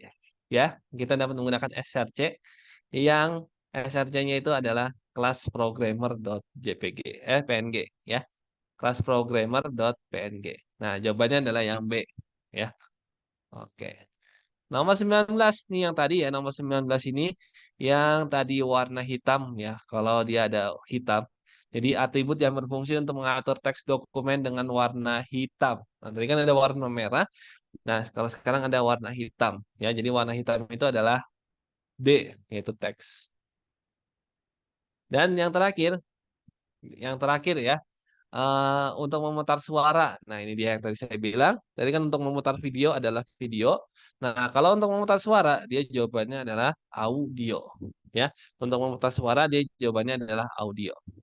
Oke, ya. Jadi seperti itu ya soal 1 sampai 20 yang berada di dalam post test ya. Jadi apabila ada yang berbeda ya dari soal yang tadi saya jelaskan, silakan saja dikirim ke dalam kolom chat ya. Silakan dikirimkan ke dalam kolom chat ya. Saya sudah ngerjain dapat nilai 70 Kak. Oke, alhamdulillah. Oke, yang lain bagi yang belum mengerjakan silakan ya. Silakan, yang masih berada di dalam post test ya, kalau misalkan nggak bisa jawab, ragu nih kira-kira dapat dapat nilainya itu berapa ya? Nah, silakan saja dikirimkan ke dalam kolom chat, nanti akan saya bantu ya insyaallah.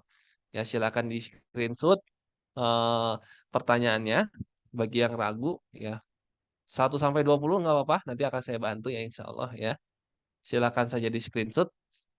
Sembari saya menjelaskan ini ya, sembari saya menjelaskan tentang tahap berikutnya ya. Sebentar, ini saya login dulu ke logout ya.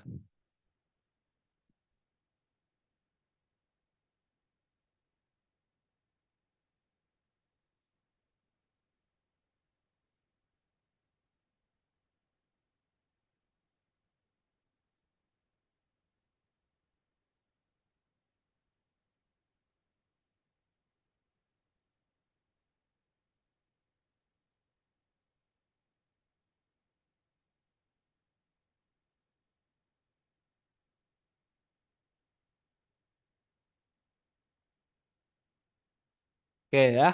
Jadi yang masih berkutik dengan post testnya silakan dikerjakan ya. Kalau misalkannya ada yang pertanyaan yang tidak diketahui, tinggal di chat saja di kolom komentar ya, atau di kolom chat ya.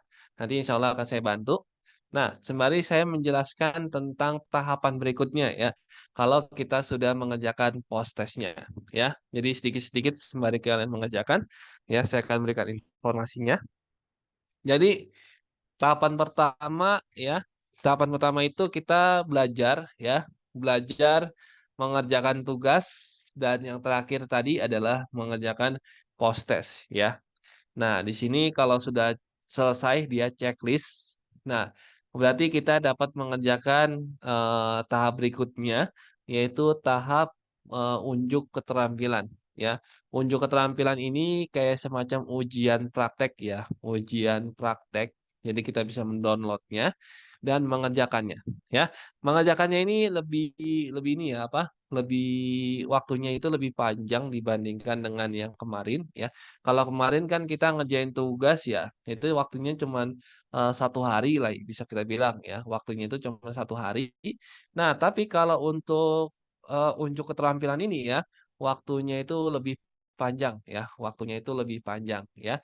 Jadi waktunya itu sekitaran 3 hari ya, atau 3 kali 24 jam. Nah, ini dia ya. Waktu maksimum untuk kamu submit ya, hasil jawaban kamu adalah 3 kali 24 jam. Ya, atau 3 hari lah ya. Seperti itu. Ya. Setelah webinar pertemuan terakhir. Ya.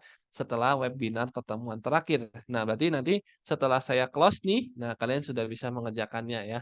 Sudah bisa mengerjakan untuk ini ya, unjuk keterampilan ya. Oke.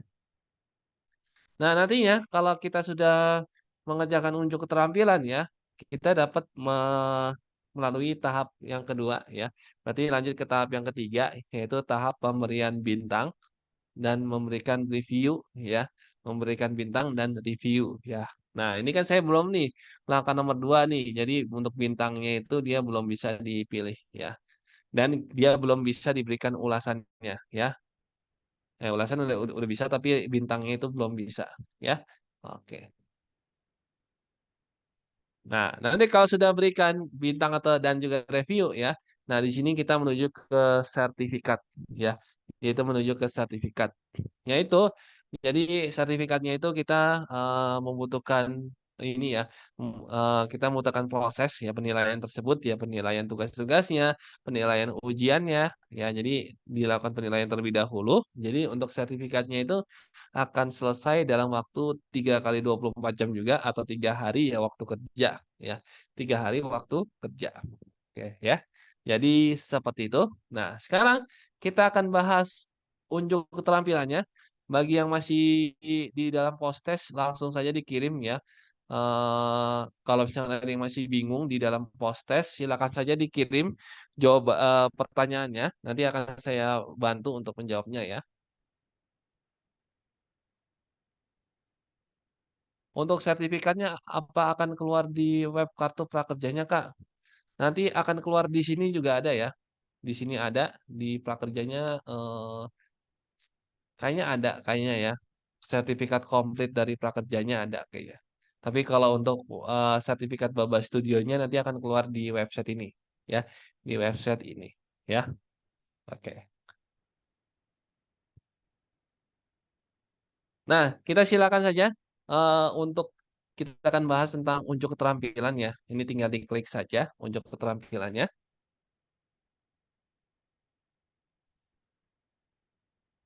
Nah, jadi kita disuruh buat website pastinya ya. Jadi buatlah tampilan website ya. Company profile contohnya adalah Baba Studio dengan menggunakan Bootstrap. Nah, jadi sebenarnya kalau kalian bisanya, kalau kalian bisa menggunakan Bootstrap ya silakan. Tapi kalau kalian merasa Pak, saya belum mengerti Bootstrap, Pak, pakai HTML CSS saja bisa nggak, Pak? Bisa ya. Kalau kalian ingin menggunakan HTML CSS saja silakan ya.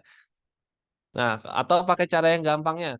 Kalau pakai cara yang gampangnya, kalian tinggal pakai project yang kemarin ya, yang community profile yang kemarin ya. Jadi tinggal kalian ubah saja menjadi Baba Studio ya. Tinggal kalian ubah saja menjadi Baba Studio ya. Nah, jadi untuk langkah-langkah pengerjaannya akan saya kirimkan ke dalam kolom chat ya. Akan saya kirimkan ke dalam kolom chat sebentar.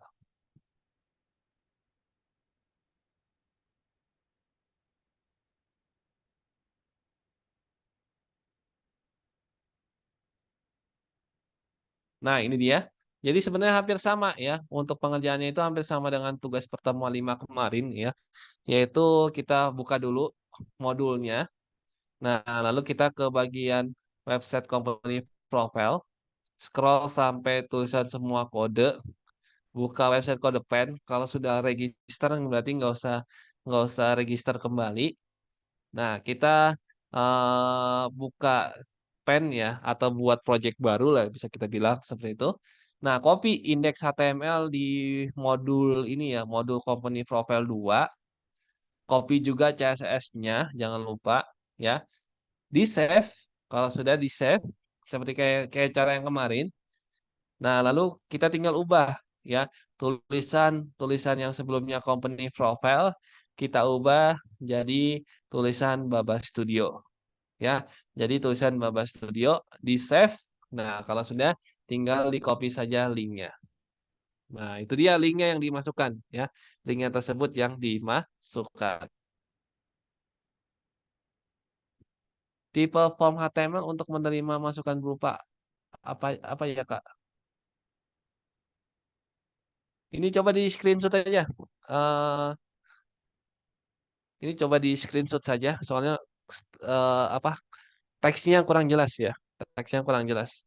Ya, kalau penerima masukan berupa pilihan dan pilihannya itu bisa dipilih lebih dari satu, ya itu checkbox, ya checkbox. Kalau bisa dipilih lebih dari satu, kalau cuma satu doang dia radio, ya. Oke, jadi di sini akan saya eh, kasih ini lah ya, kasih contoh ya, contoh website yang sudah jadi. Nah, jadi kan tadi kan kita copy paste tuh ya, copy paste ininya, kodenya. Nah, lalu ya kalau sudah kan kita ubah nih ya, yang tadinya tulisannya company profile jadi Baba Studio ya. Yang tadinya company profile jadi Baba Studio ya. Lalu di sininya diganti juga ya.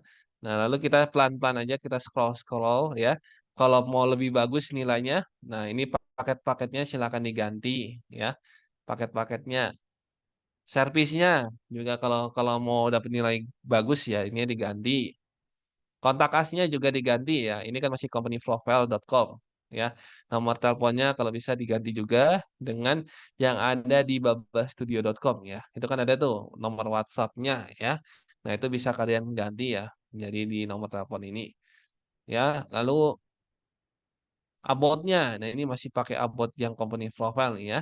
Bisa kalian ubah. Nah, jadi kayak gitu ya. Nah, ini contohnya ya, contoh untuk websitenya yang baru saya ganti di bagian logo-logonya sama teks-teksnya sedikit ya. Jadi kalau kalian mau coba lihat ya, kalau kalian mau coba melihatnya, akan saya kirimkan ke dalam kolom chat ya. Akan saya kirimkan ke dalam kolom chat. Jadi ini buat referensi kalian. Cara ngubahnya gimana sih? Cara ngubahnya gimana sih? Nah, ini dia ya. Silakan saja disimpan ke dalam kolom disimpan di dalam catatan kalian lah ya, supaya buat referensi kalian, biar nanti tinggal ubah sisanya aja, ya. Tinggal ubah sisanya aja, misalkan kayak basic-nya, project-nya. Nah, caranya sama kayak kemarin ya, caranya itu sama kayak kemarin, yaitu tinggal cari aja tulisan yang berwarna putih ya. Misalkan basic nih, basic, nah ini dia. Nah, tinggal kita ubah. Misalkan jadi kata basic ini jadi ini nih, apa apa kursus digital marketing ya, marketing. Bisa juga marketing. Nah, lalu harganya berapa? Harganya misalkan 20 juta. Contoh aja ya. Standarnya ganti apa nih? Misalkan desain. Standarnya desain ya. Atau website juga boleh ya. Web web pro ya, website programming gitu ya. Nah, lalu bawahnya misalkan mobile, mobile apps gitu ya. Nah, ya, jadi ada marketing, ada web pro sama mobile app ya. Jadi seperti itu ya. Terus harga-harganya, ini kan tampilannya berantakan, Pak. Iya. Ini kalau mode ini kan saya kecilin jadi ini tampilannya berantakan ya. Tapi kalau nanti kalau dibukanya dia dalam versi yang gede ya, penguji itu kan membukanya atau menilainya kan di dalam laptop ya. Jadi nggak masalah kalau tampilannya di kita tampilannya berantakan. Nah, tapi di penguji nanti dia tampilannya akan dibuka di dalam laptop ya. Jadi otomatis tampilannya akan menjadi lebih besar ya atau tampilannya itu menjadi lebih bagus ya. Jadi biarkan saja kalau tampilannya kurang bagus. Nah, nanti di penguji dia tampilannya insya Allah sudah bagus ya. Seperti itu. Harga-harganya diubah, apa aja yang dapat juga diubah ya kalau bisa ya. Tapi kalau bisanya hanya segini ya nggak apa-apa ya. Ya berarti dapat nilainya juga nanti pas KKM lah ya. Pas KKM gitu ya. Oke. Nah, jadi seperti itu ya yang bisa saya jelaskan untuk apa? Untuk unjuk keterampilannya. Bagi yang mau bertanya lagi mengenai tugas-tugasnya, unjuk keterampilannya, atau mengenai post tesnya, atau formatif tesnya, atau sebelum-sebelumnya yang masih belum ya, masih belum checklist, silakan ditanya aja di kolom chat ya. Saya akan buka sesi tanya jawab sampai pukul 9:20 ya. 9:20 bagi yang ingin bertanya ya. Bagi yang ingin bertanya saya persilahkan ya. Saya tunggu sampai pukul 9:20 ya. Oke.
Grafik yang dibuat dengan SVG menggunakan format apa?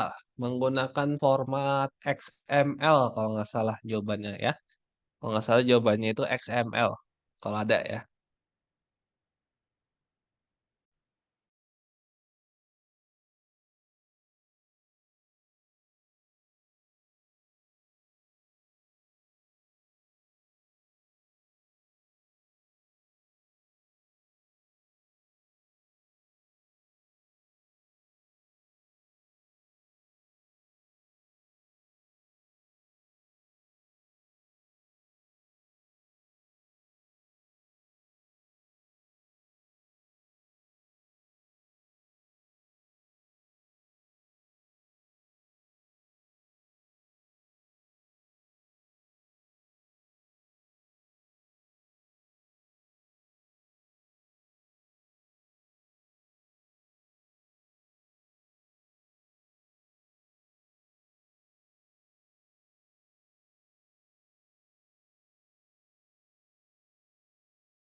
Yang belum absen ya, yang belum absen jangan lupa absen ya. Mungkin Pak Rehan bisa kirimkan dulu Pak link absennya lagi Pak.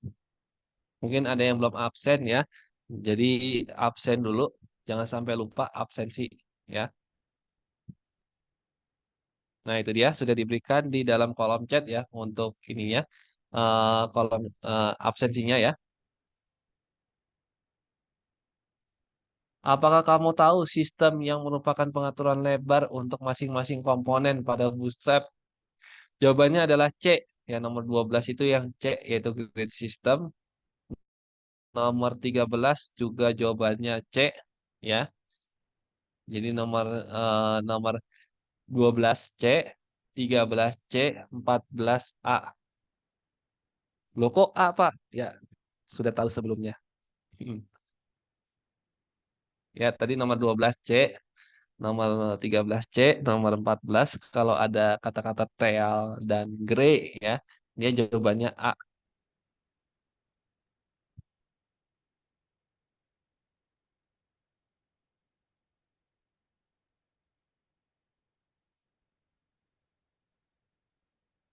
Yang tidak berurut, nomor 17 yang tidak berurut adalah A, UL. Ya, jawabannya. 18. Cara utama HTML berfungsi. Jawabannya yang 18 itu yang C, ya, membuat halaman website. Kalau CDN tadi, kalau jawaban saya ya, itu nomor 19 yang C juga ya. Nomor 19 tadi ya jawabannya adalah yang C. Jadi nomor 17 tadi A, 18 C, 19 juga C.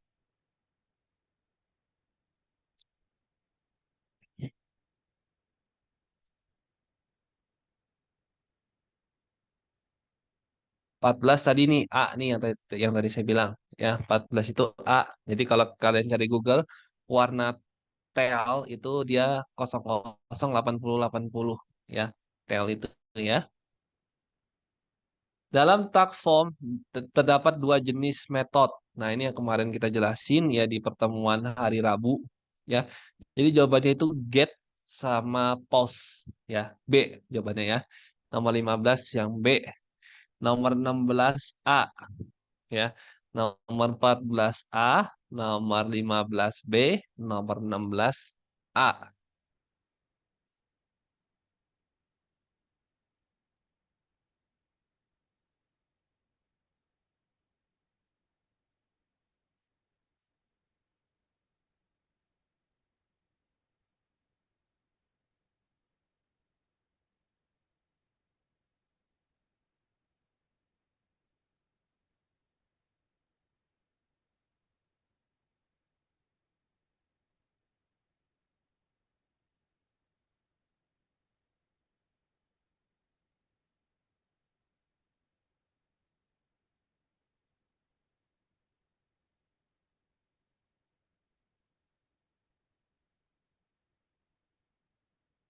Oke, mungkin yang lain ada lagi yang mau ditanyakan, mumpung masih ada saya di sini, ya. Jadi bisa konsultasi. Apabila ada yang belum bisa ditanyakan ya. Karena kalau saya sudahi ya tentunya tidak ada yang bisa bertanya lagi ya, berarti ngerjain sendiri gitu ya. Oke, jadi yang mau bertanya silakan ya. Saya kasih waktu lagi ditambahan sedikit ya. Bagi yang mau bertanya, saya persilakan. Mungkin ada yang masih menyimpan pertanyaan ya, mumpung sekarang pertemuan terakhir ya. Sehabis ini tidak ada Zoom lagi ya. Jadi kalau ada yang mau ditanyakan, langsung saja ditanyakan ke dalam kolom chat. Atau bagi yang belum mengerjakan, silakan dikerjakan terlebih dahulu ya. Mumpung masih ada saya di sini ya, bisa bantu sedikit-sedikit ya.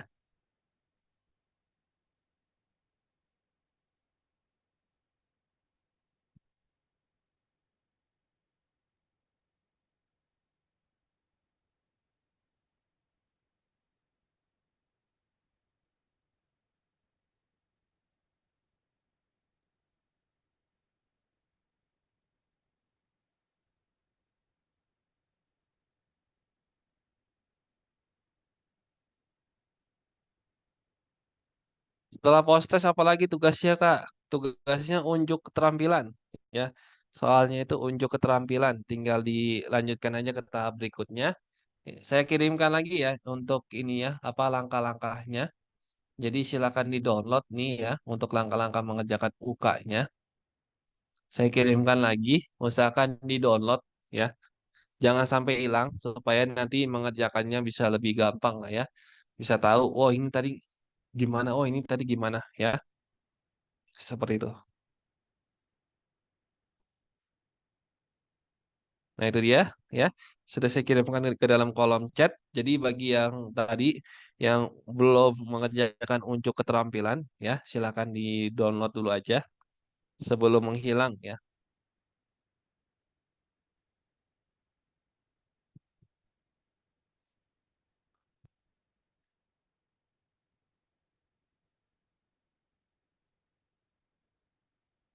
Oke, saya kasih waktu 2 menit lagi bagi yang mau bertanya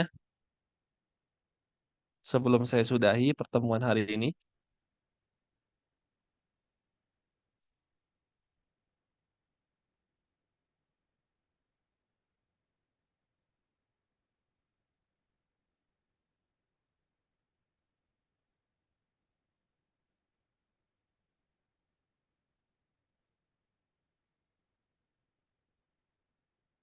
Cara downloadnya bagaimana? Itu tinggal diklik saja. Kalau misalkan dia nggak ke download, tinggal di copy saja teksnya ya. Terus dipastekan di dalam ini sendiri, apa? Di dalam catatan sendiri ya.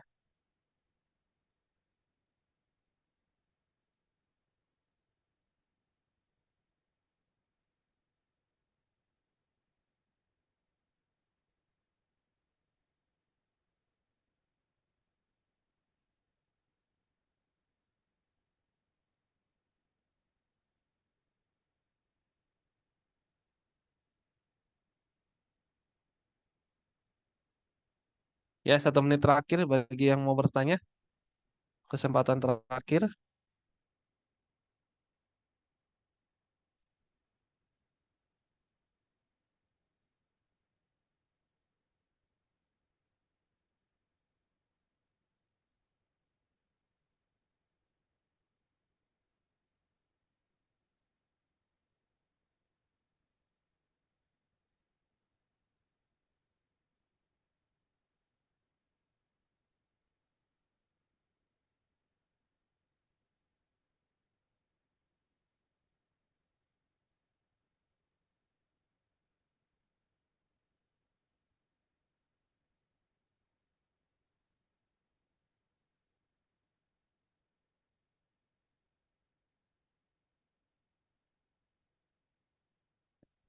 Oke ya, sudah jam 9:25 ya.